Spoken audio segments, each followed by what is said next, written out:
My name is Kelso. I'm the President and CEO of Interactive Ontario and the Executive Producer of In the Interactive Exchange. In 2008, which seems like forever ago now, we're 3 months into 2009 almost, it was a year of major growth for us as an organization. We grew from 4 to 7 employees. We have a number of programs that we've been working on aside from this conference. We're doing some activities and workshops around video games.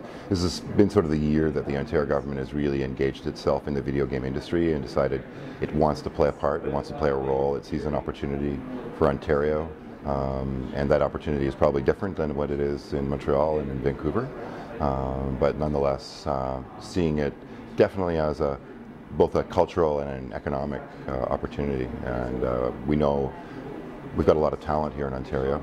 We know a lot of our Ontario talent, is currently in places like Ubisoft in Montreal, and I think there's more opportunity for us to, keep some of our people at home and create some very interesting companies. Toronto has always been very much an independent, production center. In film and television, we're the sort of the English language indie. It's where the Adam McGoyans and the David Cronenbergs sort of grew up. And I think that tradition still carries over into games, and so there's a lot of alternative platform games.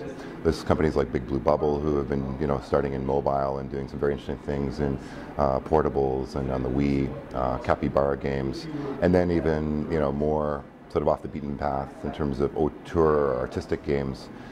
People like Jonathan Mack of Queasy Games, who did Everyday Shooter, which won an award a couple of years ago at the Independent Games Festival in GDC.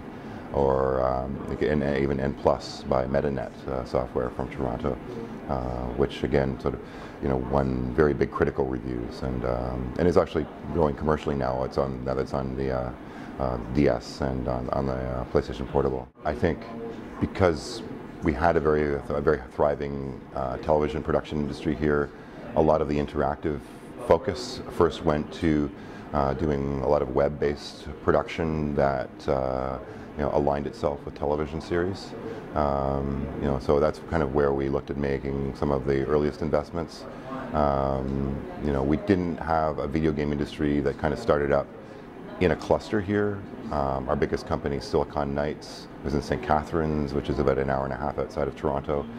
Digital Extremes is in London, Ontario, which is about 2 hours outside of Toronto. So perhaps not having that sort of cluster activity, that sort of vortex, we weren't able to sort of bring together and start the cycle going around, growing bigger companies.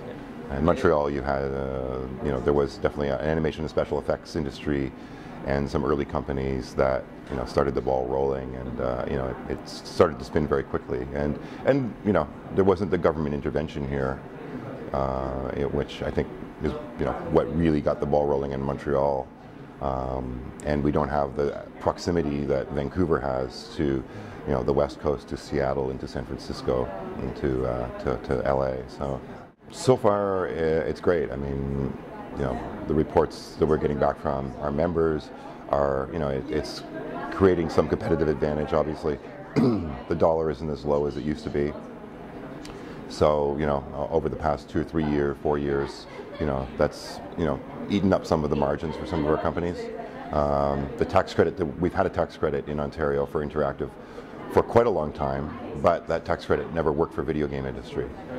Because the video game industry is set up where IP is not usually held by the developer, they didn't qualify for a tax credit. So it's only been in the past, 2 to 3 years that we've started to get that change. There's been a couple of major changes in that time, and now I think, we're definitely starting to see companies start to enjoy, at least, if not having a little bit of cash flow coming in, from some of those productions now, because the tax credits flow after the production. We're starting to see some competitive advantage in being able to maybe bid a little bit lower on building a game. The tax credits here are all at the back end of the project. The project must be commercialized first, and then the tax credits, everything is certified and completed with your tax return. So it can take, up to 3 years, depending on the term of your production. to recover that. So the biggest challenge there obviously is being able to bridge finance, that gap. Hopefully for a lot of the companies that originally have been able to submit for the tax credit, that tax credit wasn't necessarily in their financing, and they'll be able to use some of that money to recapitalize themselves, to maybe use to build a prototype for the next project. And to maybe, eventually we want to help our companies hold on to more intellectual property, to be able to take more risks on their own and have more leverage with publishers, and create things maybe on alternate platforms and self-publish a little bit more. What do we should look at for 2009? What should we be careful to make sure that we don't miss? I think it's really important.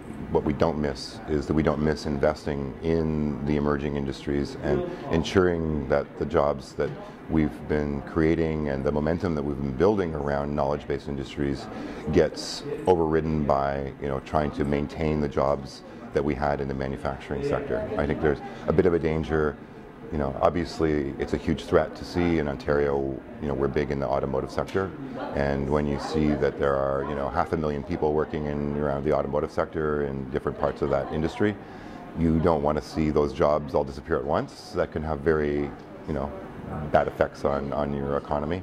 But it's making a balanced approach and say, okay, we need to maintain some of this economy, but we now know that it's not going to ever come back the way it used to be, and we need to plan for the future, and we need to keep pushing those investments forward and growing those industries. And that there's an opportunity, I think, is a really big opportunity for not just Ontario but all of Canada to be a great sandbox. So creative development and a commercial development arena for things, content and services being created in the global network. We've got the world here in this country. I think it's actually a competitive advantage to be able to then turn around to say, then we can produce, we're in the best position to produce content for the world.